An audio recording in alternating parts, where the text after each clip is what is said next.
ละพี่น้องเอ้ยเนาะน้องแต่เพิ่นก็น่าสิจำบ่าวลาวได้อยู่ติ จำได้จำได้อีบ่โดยนึกว่าลืมกันไปแล้วสิลืมยังบ้านไกลๆนะ ยังจำได้เนาะ โดย กินข้าวกินน้ำอีบ่มื้อนี้ บอกเลยคือ กินบ่ลงบ่หรือว่าจังได เมื่อวานนี่ก็กินข้าวในเดียวเนี่ย อืม ตั้งแต่มื้อพิษกันกินข้าวน้อยเดียวนี่ ผิดกันจังมื้อแล้ว พิษกันตั้งแต่มื้อวันอาทิตย์ มื้อนี้วันค้านเนาะ 3 มื้อ อ๋อผิดกันแต่วันอาทิตย์ อืม ได้คุยกันแล้วบ่เดี๋ยวนี้ได้เว้าได้คุยกันแล้วบ่ มันก็เว้ากันก็บ่ฮอดหรือแบบล่มกันหรือแบบโทรไปเพิ่นมีก็รับอยู่แต่เพิ่นว่างหลายกว่า อืม รับ แบ มี บ ก็เพิ่นว่าโทรมาหยังมีเวียกบ่อันนี้กำลังสิเว้าเวียกแล้วเพิ่นว่างนั่นนี่ บ่ นะ ได้อธิบายบ่ได้ฟังความ อืม ยังบ่ได้อธิบายหยังแหละบ่ฮู้เรื่องฮู้ราวหยังแหละตัดไปก่อนว่างไปก่อน นี่โทรทางเฟซบ่ได้รู้น้องก็เลยโทรทางเบอร์เลยเพิ่นก็รับอยู่รับแล้วก็มีก็ฮัลโหลมีเวียกหยังบ่แล้วกำลังสิเว้าหันนะแล้วก็เพิ่นผัดตัดสายไปหันนะ อืม เว้าเลยมีก็สิเพิ่นมีก็ตัดสายไป บ่ฟังเฮาอธิบายหยังเลย นี่บ่พังเลย มันเป็นแนวใดคือเป็นแนวนั้นเนาะเขาสิบ่เอาเนาะหรือ เพิ่น บ่ คิด หรือ ว่า จังใ น้องน่ะมีผู้บ่าวหันนะคิดว่ามีผู้บ่าวแต่คือรูปแบบคือผู้นั่นก็เนาะรูปแบบเพิ่นก็สิเอาเมียอันจักหน่อยนี่แหละบ่วิด บ้านใด เมีย หมู่น่ะ แถวบ้านน้องแดงอันนี้บ้านหยังก็บ้านโคกแรงแต่มันบ่แม่นบ้านโคกแรงอะนะมันเป็นคนละบ้านอีกหั้นนะ พวกแรงไฟล่มบ่ แม่น บ้านไฟล่ม อืม แม่นเพราะว่าไปกับพ่อย่าเด้ อืมคนนี้ก็ทั้งพ่อย่าน้องแต่นี่ก็ฮู้ดีเนาะ อืม โอ้ ก็เลยไปนำกัน คือว่ามีหลักฐานค่ะ ผู้บ่าวเพิ่นว่าผู้บ่าวเพิ่นว่าอีน่ะเพิ่นว่าผู้บ่าวเลย เพิ่น อะ ว่ามีหลักฐานอันเฟซกันว่าซั่น บ่มี แม่นอีหลีบ่ บ่มีบ่ได้ บ่ สิ แม่นบ่ บ่ คือว่าเห็นเพิ่น มี มีหลักฐานทุกอย่างว่าซั่น บ่มีแม่นมีเพิ่นเพียงเพิ่นก็เอารูปแต่เพิ่นมีคือเอาแต่รูปนั่นจะขึ้นมาเพิ่นคือบ่เอามาให้เบิ่งถ้าการแชทกันหยังน่ะ ขอความแชทบ่โชว์เนาะ นี่ โชว์แค่ฮู้ว่านั่น หรือแบบคอมเมนต์ว่าแต่ละคนเนาะหรือแบบไปถ่ายรูปนำผู้ชายนี่ว่าผู้บ่าวรถบ่ แม่นก็สิแม่นก็มีเหตุผลนั่นแหละ หรือแบบเขาก็สิคิด ไปถ่ายรูปนำผู้ชายเนาะอันนี้เป็นผู้บ่าวเจ้าบ่เป็นหยังเจ้าคือไปถ่ายรูปนำเขา เป็นหมู่เป็นคู่กันถ่ายรูปนำกันบ่ได้บ่ เป็นหมู่เป็นคู่ก็ถ่ายแบบหักแพงกันนะพี่น้องเอ้ยบางที ก็บ่ได้เห็น าะ กันเนาะอันนี้ก็3 ปีบ่ได้เห็นกัน อ๋อก ำลังมาเห็นกัน ยังเห็นกันนั่นก็หรือแบบเพิ่นมาหั่นนะเพิ่นมาลิ้นหรือแบบมาลิ้นน้ำหมู่ใกล้เพื่อนใกล้หั่นนะเอ้าเพิ่นแบบเอ้ามายังเพิ่นถามนะเอามาเวียกว่ะเอ้าบ่เห็นกันแต่หึงเลยก็เดียวว่าเอาผัวแล้วเอาแล้วว่ะ โอ้แสดงว่า เพิ่นบ่เห็นกันเทิงเนาะก็ทักทายกันเป็นเรื่องธรรมดา แม่น แม่นแส คือ ดง ว่าเราบ่เห็นน้องเนี่ยเอ้าจื้ออ้ายได้บ่ว่าในนี่หั่นแหละ แสดงว่าคนนี้ก็รู้จักกันมาโดนเนาะเป็นหมู่กันมาโดนเนาะ แม่น เพราะว่า FC ตอนนี้นี่ค่อนข้างสิโจมตีทางน้องแต่เด้ อืมก็บ่เป็นหยังเนาะอยากโจม เพ ตี ราะว่า ก็โจมรูปแบบทางนั้นก็รูปแบบทางนั้นเว้าภายเดียวก่อนเด้เพราะว่าทางนั้นเพิ่นได้ออกมา ทงนี้เนาะ เพิ่นได้ออกมาอธิบายก่อนเด้ก็ยังบ่ได้พังทายนี่ก็ตามแต่ที่เพิ่นสิคิดหันนะเพิ่นอยากโจมตีทั้งนี้ก็ยอมรับเลยนะรูปแบบก็สิท่ารับเอาหั้นนะว่าเพิ่นรูปแบบคือเพิ่นเว้าว่าให้ทางน้องนี่เมื่อเว้านี่น้องบ่เมื่อเพราะว่าเพิ่นยังบ่ได้แต่งบ่ได้ขอน้องบ่เมื่อเด็ดขาดคะแม่นทางนั้นมาแล้วเว้ากัน ก็แม่นแล้วเนาะเพราะว่านั่นยังบ่ได้ ยังบ่ได้แต่งบ่ได้ขอ อืม ต้องไปใช้ ต้องให้เป็นฝ่ายชายมา แม่นภายซ้ายมา มันก็ถืออยู่แหละ มาเว้ามาตกลงกัน เพิ่นบ่มา หรือว่ามาอ่อนมายอมหรือว่าสิเอาแนวใด คือ กัน ว่าเพิ่นบ่มาก็คือว่าบ่จักแนวเว้าเลยบัดนี้ สมมุติเขาบ่มาได้ซะน้องแต่ บ่มาน้องก็บ่เมื่อ บ่มื้อแล้วมันสิจบติละเรื่อง บ่มาน้องก็บ่เมื่อเพราะว่า มัน ถ้าแม่นว่าทางนี้ไปเนาะทางนี้ก็มีชื่อเสียงได้คือผู้ใหญ่ก็คือลุงนี่เนาะคือลุงนี่ก็บ่แม่นว่าเป็นป้าเป็นลุงคิงๆเด้บัดนี้มันบ่แม่นว่าเป็นป้าหรือแบบชิดกันแฮงนะหรือแบบเป็นป้าห่างๆอันนี้นะก็ตอนยังน้อยก็มาอยู่น้ำเพิ่นมากินข้าวน้ำเพิ่นแนวนี้หั่นนะแล้วก็เพิ่นก็นับถือเป็นหลานนี่ก็นับถือเป็นป้าแนวนี้หั่นนะ อืม ก็บ่แม่นว่ารู้แบบทิศสนิทกันแฮงหั่นนะรู้แบบมันบ่แม่นว่าป้ารู้แบบป้าทีบ่ในนี่หั่นนะป้าห่างๆป้ากำลังรู้จักกันหั่นนะ เคยแบบว่าอาศัยไผเพิ่งเพิ่นเนาะมีบุญคุณต่อกันแนวนี้ แม่น อ๋อ ลูก อันนี้ก็เบิ่งอยู่คลิปนะเพิ่นว่านี่แต่มีผู้บ่าวเพิ่นว่าหั่นนะแต่มันบ่แม่น แม่นอันนี้บอกว่าเจ้าอันนี้อยากขายบ้านแบ่งกั อันนี้น่ะเว้ากันสองพายเด้อบ่แม่นว่าทางนั้นทางนี้ อันนี้น่ะถามกันแล้วบัดเฮือนเด้จะเช็ดใดเพิ่นว่าเจ้าอยากขายก็ขายเอ้าทำไมมันขายได้ก็ขายทางนี้ก็เว้าแนวนี้ก็เว้าอีหลีทางนี้เว้าเบิดสองพายเทิงไอไลแล้วก็เทิงน้อง ว่าแต่เฮิงบ่ เว้าเมื่อวานนี้ โอ้ เพราะว่าไปหาเพิ่นอยู่บ้านทะขามเพิ่นไปเฮ็ดเวียกอยู่พุ่นขี่รถจักรคันนี้แหละไปเมื่อวานนี้ อืมอืมอืม เพิ่นก็เลยถามว่าเพิ่นน่ะ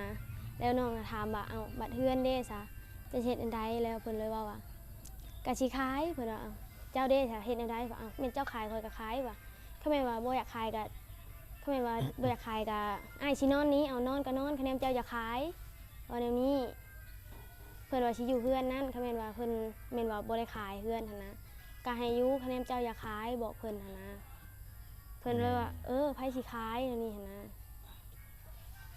อันนี้คือปัญหาประเด็นเรื่องเฮือนเนาะ แม่นประเด็นหนักที่สุดนี่คือเพิ่นคิดว่าน้องน่ะมีผู้บ่าวเดี๋ยวนี้ตามที่เพิ่นคิดหั้นนะ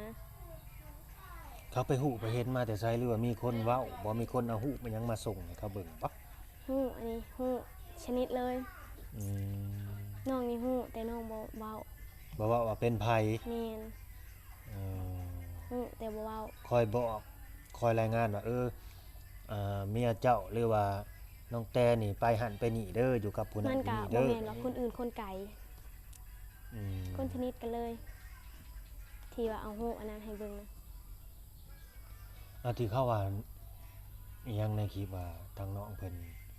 แบบว่าติดเหล้าติดเบียร์นี่นะแม่นอีหลีบ่ บ่ได้กินมื้อนั้นน่ะเว้าประชดเพิ่นซื่อว่าเท่านี้ก่อนเด้อว่าเดี๋ยวไปกินเบียร์ก่อนแล้วก็ทีนี้ก็สิได้ไปกินแหละแล้วผัด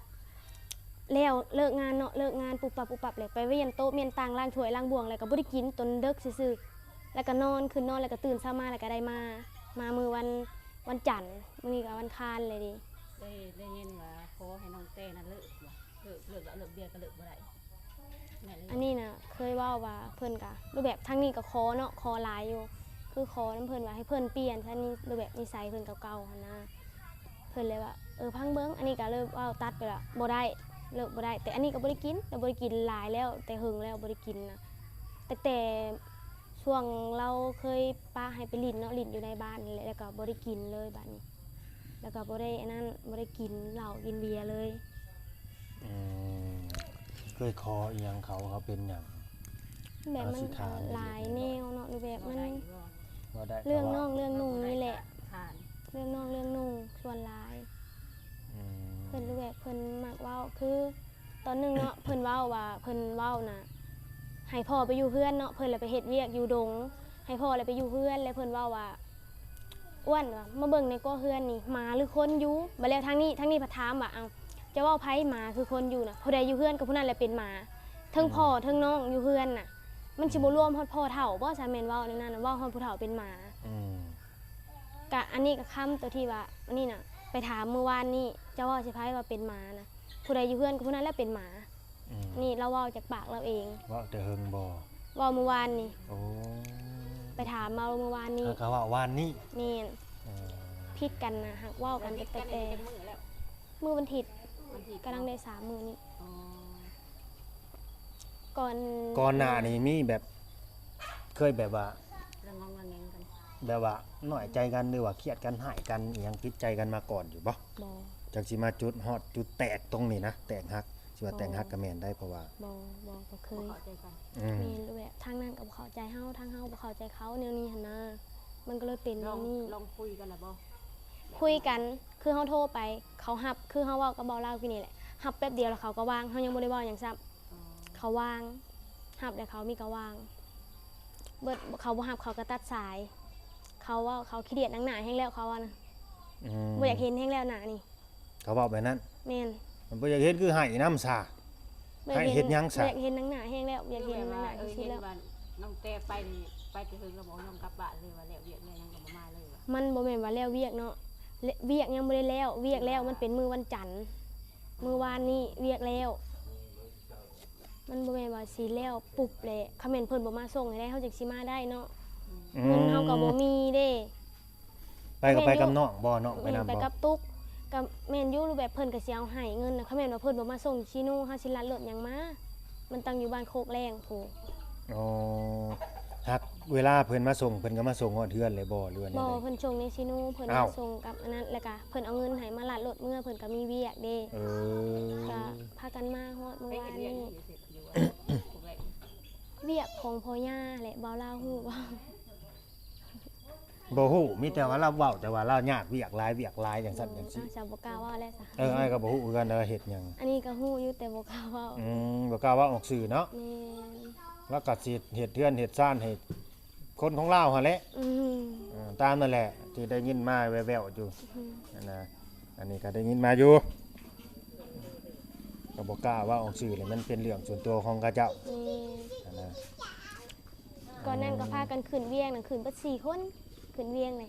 ไปฮอดเวียงผู้บ่ แม่นขึ้นไปฮอดเวียงเพิ่นผากเงินมาให้น่ะ3ล้านขึ้นไปเวียงน่ะ โอ้พ่อย่าน้องนี่บ่ฝากมา แม่นผากมา3ล้านแล้วก็มีตุ๊กมีติ๊กแล้วก็มีไอ้ไล่แล้วก็มีน้องไป กันเบิดบ่ ไปนํกันเบิด4คนแล้วก็ ไปเล่นบ่หรือไปหาเรา ไปหาเราไปลิ้นน้ำเราแหละแล้วก็ อืม ขัวนอนคืนหนึงเนาะเป็นรูปแบบเป็นคือตอนแรกนี่เรานอนตื่นเช้ามาแล้วเราลงมาก่อนเฮาเลยลงมาวันที่1 โอ้บ่ได้ลงมา เอ้า บ่ คือได้ลงมาคนละที คือเป็นแนวนั้น เราเว้าเราอยู่บ่ได้เราว่าแนวนี้โลดอันนี้ก็เนาะอดเอาก้อนยังคืนเดียวนึงเพิ่นว่าบ่อยู่บ่ได้เพิ่นว่าคิวกินเพิ่นว่าแนวนี้ อืม เพิ่นเลยลงมาก่อนลงมา เอาแล้วมาก่อนเมียกับน้อง แม่นแล้วน้องน่ะไปซื้อโทรศัพท์มาให้เพิ่นในโทรศัพท์คนละเครื่องพอย่าซื้อให้นะ เอ โท อ รศัพท์คนละเครื่องแล้วเพิ่นว่ามื้อใดเจ้าสิลงมาก็มื้ออื่นนี่แล้วลงมาแล้วเพิ่นเลยว่าลงมาเด้อเดี๋ยวสิลัดอันนี้น่ะทาง แล้วก็ลงมาแล้วเพิ่นก็มาลัดเอาแล้วก็ถามเพิ่นเอาไปยังจะคือลงก่อนเฮาคิวกินว่าอยู่บ่ได้เพิ่นว่านี่แหละมันบ่คือบ้านเฮาหั้นนะเพิ่นอดอยู่บ่ได้ว่าซ้ํคืนเดียวหั่นนะ อืม ตื่นเช้ามาก็ได้ออกแต่เช้าหั่นนะเพิ่นอยากลงมาก่อนเลย เอาละถ้าสมมุติเด้อน้องแต่เด้อเขามาเงาะเขามาคอคืนดีเขามาตามนี่สิเมื่อบ่ เมื่อก็ให้มาขอก่อนบัดนี้ อ้าวบาทนี่เป็นเรื่องเลยยาวเลยบาทนี่ ให้เขาให้แต่งก่อนบ่ แม่นให้ขอก่อน ยาวเลยบาทนี่มันบ่ง่ายคือแต่เก่าเด้อแบบเฮาไปอยู่นํเขาซื่อๆแบบนี้เนาะ แม่นรูปแบบเทื่อนอันนั้นน่ะเฮายังบ่ฮู้จักความเนาะ อื ไปอยู่มกับเขาก่อนก็อย่ารูปแบบเรื่องเฮาผ่านไปแล้วก็อย่าซะ เลย เคยอยู่นํเขาหั่นนะ บ้านนี่ก็คันว่ามานี่คือต้องมาขอบาทนี่นะ มาขอมาเว้ากันครั้งแน่ อ๋อ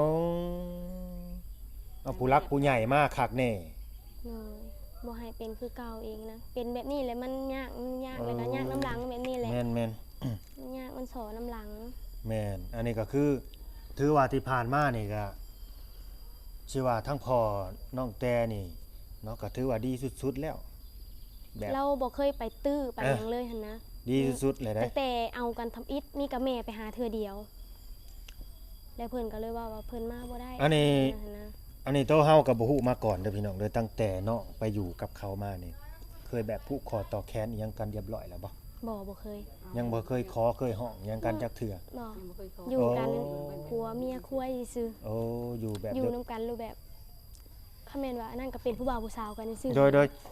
ผัวเมียคุยเลยซั่นบ่เดี๋ยวนี้เว้านั่นแหละเลยบ่ ผัวเมียคุย คือใส่คำ อื นี้ ม คำนี้เลย ใส่คำนี้เลยติ บ่เอาง่ายๆซะอยู่ด้วยกันแบบว่าเฮาฮักแพงกันเข้าใจกัน หักแพงกันเข้าใจกัน อยู่แบบเข้าใจกันเนาะ แต่พ่อแม่ก็บ่ได้ไปจูจี้จุกจิกบ่ได้ไปเล่งไปลัดนำ แม่นคำแม่นว่าคนอื่นน่ะบ่ได้แล้วอันนี้ แม่ น่ะ น กับพ่อกับเพิ่นบ่มักยากนี่ เพิ่นก็แม่งว่าคนอื่นเว้าหยังเพิ่นก็มีการรูปแบบไปซื่อก็เลยรูปแบบ แต่ถ้าพ่อแม่คนอื่นนี่บ่ได้ บ่ได้แล้ว บ่ได้เป็น ตั้งแต่มือเอาก็แล้วเขาให้มาขอมาแต่ง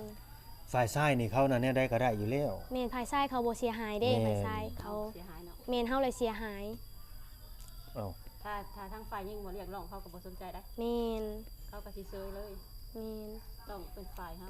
แม่นก็เลย ดีลีเนาะพ่อเนาะเป็นพ่อพระอีหลีตัวนี่ คือแบบคือว่าเขาแม่นว่าแรง ประเสริฐ จัก ดี เขา เด้อนี่ สิมา พ่อ ข เฒ่า อ แบบ มาแต่งเฮาหรือบ่เนาะ อืมบ้านนี่ก็คือเฮ็ดหยังก็ต้องตามหิตามคองและบ้านนี่เนาะ แม่นเฮ็ดตามฮีตตามคอง เอออันนี้คือต้องฟังความสองฝั่งสองฝ่าย แม่นพังสองพายว่าเขาแม่นว่าเนี่ยมันสาดกันไปสาดกันมาอยู่นะ จั จั ง ง สิ สิ นะ ฟัง รูปแบบอธิบายเองหั่นนะรูปแบบทางใด อืม ผิดทางใดถูกอันนี้นะ แม่นก็เบิ่งไปหั่นแหละเนาะ แม่นเบิ่งไปก่อน เบิ่งไปก่อนอย่าพาเอาไปตัดสินใจคนใดคนหนึ่ง อืม เบิ่งตามความเป็นจริง ต้องฟังทั้งสองฝ่าย แม่น เหตุผลทั้งสองฝ่าย แล้วมันสิบ่จบได้คันนอกจากคนสองคนไปนั่งคุยกัน อืม นั่งนํกันว่าไผ อีก ผิด เพิ่นว่าอยากให้ ไปถือ ทางน้องน่ะเมื่อเว้ากันนะแล้วทางนี้น่ะบ่เมื่อ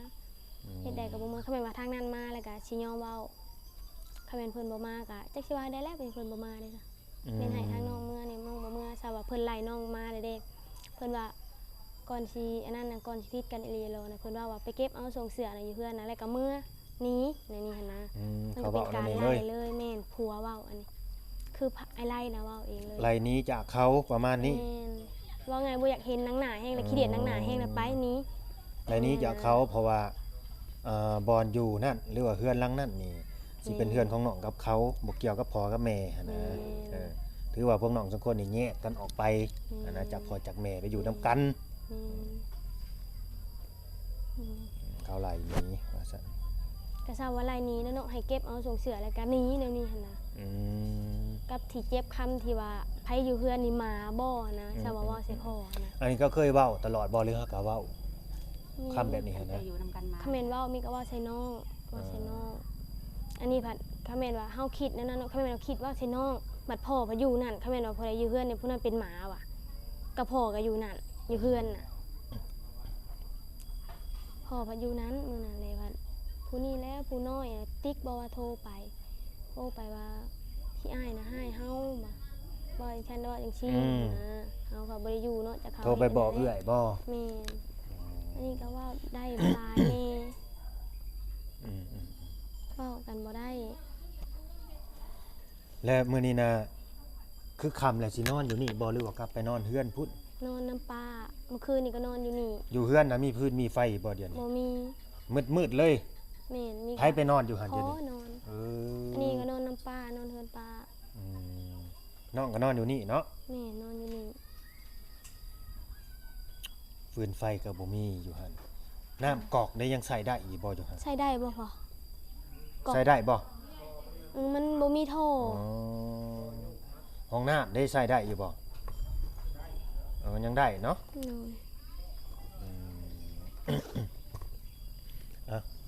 โอ้ย สำหรับเคสนี้นะพี่น้องเอ้ยเนาะก็มันบ่จบง่ายๆดอก แม่น คิดว่า ตอนต่อไป นอกจาก คนสองพายมาเว้ากันเลยคือสิจบหรือแบบทางนี้เว้านิดนึงทางนั้นเว้านิดนึงแล้วมันบ่จบง่ายดอก นอกจาก เว้า มานั่งเว้านํกันตามตรงโลดนะ เว้ากับกรณีแบบคันคือคันมาเว้า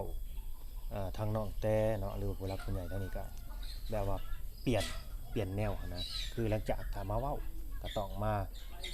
ตัวมาแต่งหรือว่ามาขออีหยังประมาณนี้ทางนี้จังสิยอมกลับคืนไป แม่ หั้น น นะต้องมีลายลักษณ์อักษรกันอีก มันบ่แม่นสิว่าผัวมาเว้ามาตามง้อเมียแหละทางนี้สิเมื่อมันบ่แม่นแนวนั้นหั้น บ่ นะ เมื่อบัด ต้อง นี้ ให้มาขอ แม่น แม่น ถ้าเขาบ่มาน้องก็สิอยู่แบบนี้ แม่นอยู่แบบนี้เพื่อนน่ะกับป้าแบบนั้น เพิ่นอยากอยู่ก็อยู่คะแนนเพิ่นอยากขาย อ๋อก็ให้เขาอยู่ไป แม่ให้เขาอยู่ไป เออ ถ้าแม่ คัน เขาบ่อยากลงอยู่น้ำพ่อน้ำแม่เขาก็ให้เขาอยู่นั้น เลยสมมุติว่าเขาขายกันเขาขายเท่าใดก็มาแบ่งกัน แม่น มันต้องแนวนั้นเนาะ แม่น คันว่าบ่ขายก็อยู่ แม่นอยู่ แต่ให้น้องกลับไปน้องบ่กลับ บ่ครับ คันบ่มาเว้ากันก่อน แม่นถ้าแม่นว่าเพิ่นบ่เปลี่ยนแปลงตัวเองหันนะ กับที่เพิ่นบ่เปลี่ยนคำที่การเพิ่นเว้าหรือแบบเพิ่นเว้าออกมาเพิ่นจังสิคิดน้ำหลัง อืม บ่เอาแนวนี้ เขาเมื่อยบ่หรือว่าแนวใดก็จังว่าเอาไปตามอารมณ์ของเขาบ่ เว่าตามอารมณ์เฮาก็ต้องคิดแน่หรือแบบเขาบ่คิดบ่เห็นใจเฮาแล้วเฮาคิดในใดที่เขาเว้าออกมาหั้นนะอันนี้ก็เคยเตือนเพิ่นหลายเทื่อแล้ว เจ้าเว้าหยังเจ้าก็คิดก่อนคันแม่นว่าเจ้าคิดบ่ได้เจ้าบ่ต้องเว้านี่เพิ่นรู้แบบเพิ่นเว้าปุดออกไปแหละก้าวว่าวิดปากเพิ่นเลยเพิ่นจังคิดน้ำหลังบัดนี้ แล้วเวลาไปเฮ็ดเวียกน่ะก็ไปนํกันอยู่บ่กับน้องก็ได้ไปนํเขา ไปเฮ็ดเวียกน่ะคือไปปลูกอ้อยเนาะเพิ่นบ่ให้ไปนํเพิ่นให้อยู่เพื่อน อืม แล้วคือปู่ย่าว่าน้องน่ะขี้คร้านบัดนี้แนวนี้หั่นนะอยู่แต่เฮือนอยู่แต่ซ่านแนวนี้หั่นนะ เพิ่นก็เลยคิดไปแบบนั้น แม่น ตีความหมายไปแบบนั้น คน เนาะ อื่นเขาก็คือสิคิดแบบนั้นแหละเป็นหยังมันคือบ่ไปเฮ็ดเวียกมันคือก็อยู่แต่เฮือนแนวนี้หั่นนะ ที่จริงเขาก็อยากไปอยู่ อยากไปน้องก็เลยว่า แต่เขาบ่ให้ไป ไปเฮ็ดเวียกในกลัวแนวนี้หั่นนะอยากไปปลูกอ้อยนํโอ้บ่ต้องไปดอกว่ะอยู่เฮือนนี่แหละว่ะ ว่าลูกชายบ่ให้ไปแม่ อย่าเข้าว่าลูกไผ่ขี้ข้าน แม่ เออ มันก็หลายแนว เนาะแบบนี้ก็มีคือว่าแหละคนเฮามันคิดบ่คือกันเนาะ อืม อืมเป็นกำลังใจให้พี่น้องเอ้ยเนาะ แม่ คนเฮาน้องแต่อยู่นํกันมาจักปีแหละโทษนะ 4 ปีปลาย โอ้4 ปีปลายเนาะ แม่นมิกก็4 ปี4 ปี7 เดือนเด้มิกกะ อืม เพราะว่าเอากันนี่ มิกปี7 เดือน 4 ปีปลาย ตอนเอากัน ดีแต่บ่มีลูกนํกันอีกเนาะ แม่นฮอด อืม เพราะว่าแม่เฮาเสียก็4 ปีเลยเด้ แม่นถ้ามีลูกนํกันแห่งสิยุ่งอืมแต่นี่ก็ยัง แต่เฮาลูกบ่มีมันก็สินั่นกันได้ดอก เป็นกำลังใจให้น้องเพิ่นพี่น้องเอ้ยเนาะกะเบิ่งกะชมไปนํกันนั่นแหละเพราะว่าตอนนี้ ว่าสิเป็นจังได๋ เพราะว่าอันนี้คือจากปากทางน้องแต่เพิ่นเนาะอันทางปลายซ้ายก็เว้าไปอีกมุมหนึงฝ่ายหญิงก็เว้าไปอีกมุมหนึง มันเลยแบบมันบ่เข้าใจกันเลยหั้นนะแม่น ต้อง จะ ฟั เข้าง ใจ สอง กั กัน นสองฝ่าย ต้องฟังนํกันเลยแบบมา ค นั่ น งแล้วมาถามกัน แม่น เลย คนที่เข้ามาเบิ่งก่อนก็จะพาไปโจมตีน้องทางนี้หลายหั่นน่ะเนาะให้ฟังทางนี้เว้าก่อนอธิบายก่อนนั่นน่ะบ่อย่าฟังความข้างเดียว แม่น ง่ายๆซะเนาะต้องฟังสองฝ่ายก็สิมันกระจาแจ้งกันนั่นก็คือ จับน้องสองคนแล้วไปนั่งคุยกันนั่นน่ะสิเอาแนวใดไผผิดไผถูกก็ FC เขาจังสิได้หูตาส แม่ ว่าง ไป นำ นั่งคุยกันก็ให้มาพี่อันนี้บ่ อื มือ ม บ่มือ โอเคเด้อพี่น้องเด้อเฮาก็สิได้จบคลิปเนาะมันค่ำมันมืดแล้วรบกวนน้องเพิ่นได้กินข้าวกินน้ำเนาะยังบ่ได้กินข้าวกินน้ำซัมื้อนี้ ยั ก็ ง ดี บ่ได้กินเบิดมือเลย ตั้งบ่มีของกินบ่หรือบ่อยากเล บ่ ย อยากมันกินบ่ลง เออขอบใจเด้อ มันมนะ เสิร์ฟน้ำข่อยบ่ย่านข่อยคอแห้งบ่ อืม เว้าหลายเนาะขอบใจหลายๆเจ้าภาพเพิ่นมาเสิร์ฟน้ำเป็นกำลังใจให้น้องล่ะเนาะจังได๋ก็คอยเว้าคอยจากันคนเฮาน่ะถ้ามันเป็นเนื้อคู่กันแล้ว มันไม่แคล้วกันหรอกเพิ่นว่าหั่นนะ อืม แต่ว่าโอ้คันมีแบบนั้นมันบ่อยากโอเคได้พี่น้องเอ้ยถ้าว่าคือคล้ายๆแบบว่า มันล้าวหั่นนะน้องประมาณนั้นแหละเนาะแต่ก็ขึ้นอยู่กับเพิ่นสองคนสิปรับความเข้าใจกันโทษเดินก่อนสิจบคลิปนี่ตั้งแต่อยู่นํกันนี่เคยแบบ มีปากเสียงแล้วก็ใส่ความรุนแรงกันอยู่บ่ตัวนี้นะ บ่ บ่มีเนาะ แม่น มีแต่เว่ากระแทกกันเล็กๆน้อยๆเนาะ แม่น บ่ถึงขันลงไม้ลงมือเนาะ แม่นบ่เคย ถือว่าต่างคนต่างใจดีคือกัน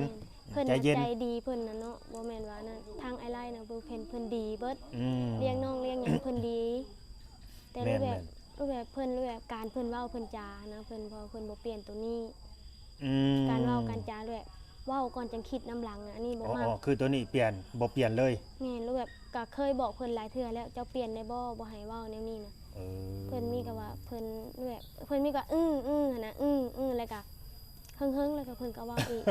แล้วก็บอกอีกหั่นนะคือเพิ่นรูปแบบคือน้องเนาะน้องเว้าจังซั่นจังซี่เพิ่นบอกว่าเจ้าอย่าเว้าได้บ่แล้วก็ก็บ่เว้า อืม แล้วก็พยายามตัวเองอะนะแล้วก็พยายามว่าบ่เว้า อ๋ออ๋อ แต่เพิ่นน่ะรูปแบบบอกตลอดเลยรูปแบบเคยรูปแบบกำลังกินข้าวกินน้ำนี่เพิ่นก็เว้าไปก่อนเลยรูปแบบเพิ่นเว้าปุ๊ดบัดเดียวเลยก็อันนี้ก็เลยเว้าว่าอย่าเว้าแบบนี้นะขอบ่ให้เว้าแบบนี้นะมีก็ว่าขอเพิ่นมีก็หั่นนะแล้วก็เว้าอีก แล้วมื้อนี้นะได้ไปกับพ่อย่าอยู่บ่ บ่มาแต่มือวันจันทร์พุ่น โอ้โอ้โอ้โอ้โอ